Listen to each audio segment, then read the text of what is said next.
women, you don't like fat pigs, dogs, slobs, and disgusting animals.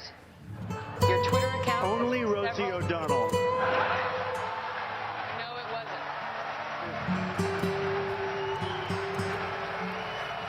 Your Twitter account... What's up, guys? Spenny. The case can be made that one of the single best written and acted dramatic moments in Hollywood history is the interrogation scene between Batman and the Joker in The Dark Knight. It's just pure cinema and a thing of beauty, and the raw authenticity just kind of rips off the screen, and that's the way they planned it, actually. Christian Bale has stated in interviews that Heath Ledger actually asked him to beat him as hard as he could so that the Joker could get what he needed out of the scene. A real feeling of Batman kicking the Joker's ass. And it comes across, ladies and gentlemen. In this scene, there's this key psychotic element where the Joker is asked why he wants to kill Batman. And he laughs maniacally and he says, I don't want to kill you. You complete me. This element of the twisted relationship with Batman signifies his belief that the chaotic dynamic is essential, that neither can fully exist without each other. The Joker sees himself as a reflection of Batman, a mirror image on the other side of the law, a necessary counterpart. He believes their conflict is what gives them both purpose and meaning.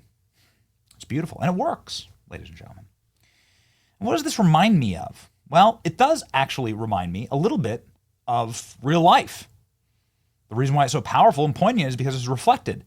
You know, every hero needs a villain, and every hero needs to have his career launched by vanquishing that villain. Ladies and gentlemen, I give you President Trump and his first villain. Like fat pigs, dogs, slobs, and disgusting animals. Your Twitter account... Only Rosie O'Donnell. No, it wasn't. That was funny. It's never not going to be funny to hear 30,000 people Your Twitter account... in this NBA arena, which is where this was in Cleveland, roar with laughter. President Trump has long had a number of supervillains that he's fought, but man, Rosie O'Donnell is just it. And they've never truly vanquished each other, even though Rosie's moved offshore, much like the Batman and Joker, they kind of need each other. And the reason why you know that, and why it's kind of different than some of the other TDS, look at this scene, for instance. Look at all of the broken wheels on this shopping cart. You know, all of these individuals suffer from crippling, debilitating, terminal TDS, but all like 1, 2, 3, they've all fallen into utter obscurity. Rosie keeps doing social media, keeps on it. She is the Joker in the Batman villain lineup. She's the one that needs Trump, like more than anything. She has the longest standing beef with them. They both kind of made each other, actually, and are polar opposites. Ladies and gentlemen, this is why Rosie hasn't gone away. In fact, Rosie continues to talk and do interviews all the time. She just did an interview that went viral the last 24 hours where she complains to Chris Cuomo from, yes, this angle. This is the angle she decided to hold for herself. This is the angle she wanted you to see of herself. Does she not look like the Joker? She look a little bit like the Joker. Look at these lines on her face. What the hell is it? Look at these lines on her face. She kind of does. I mean, look at the open sores, right? Yeah, geez. It's like, okay, well, a little too central casting there. Anyway, the point is that she's still to this day constantly going on and on and on about Batman. It's clearly a pathology for Rosie. In this clip, for instance, she talks about how Donald Trump gave her an eating disorder. First go round, it was very difficult, and I got myself into some bad places. You know, I was very, very depressed. I was overeating. I was over drinking. I was so depressed, Chris. I can't, it hurt my heart that America believed the lies about him. And then it broke my heart to be in a business that creates and sells those lies. Okay, got it. Yeah. So Rosie quit and fled. And you'd assume that would be the end of it. So she quits. She sells her Real estate, everybody feel bad for Rosie. She has a net worth of $70 million. She quits. She flees the country. And you would assume that she would flee in order to get out, right, of Gotham, to like leave and to never return. But she's the Joker, right? Maybe that's making her too cool. I'm not sure. But like, she can't live without Trump, is what I'm trying to say. Like, there's a pathology here that's going on. Like, this is the breaking news right now in my feed. That Rosie O'Donnell is right now, at time of recording, promoting a full recount of the 2024 election. She can't let it go. You complete me. I don't want to kill you.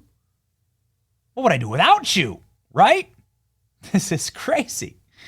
Look at this. Rosie O'Donnell took to social media to promote a recount of Donald Trump's landslide victory over Kamala Harris.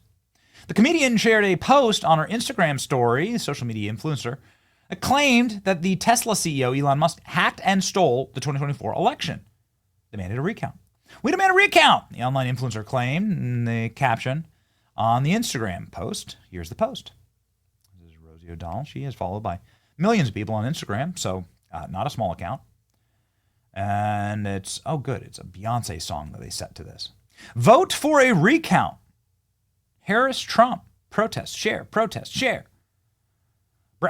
This is the creator of this, his name's Braxton, went on to bizarrely allege that Elon hacked and stole the election, created a department where he could spend months deleting the evidence and firing the workers who could find out. There's seriously no way he won 7 swing states. Notably, the President Trump won the 2024 election. Like, when are we going to charge these people for insurrection? Like, can we talk about that? When are we going to ban them from social media? When are they going to get federal charges put into their own solitary confinement? President, isn't that what we do here for election deniers? I don't know. I'm so confused. Won the 2024 election, a historic landslide. Not only winning the Electoral College, but the popular vote.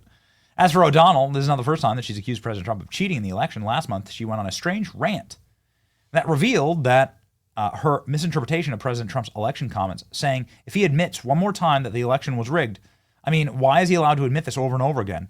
Nobody does anything about it. Okay. In this situation, O'Donnell appears to be suffering under the misapprehension that Trump's comments about rigged election on 2020 were somehow applying to his election.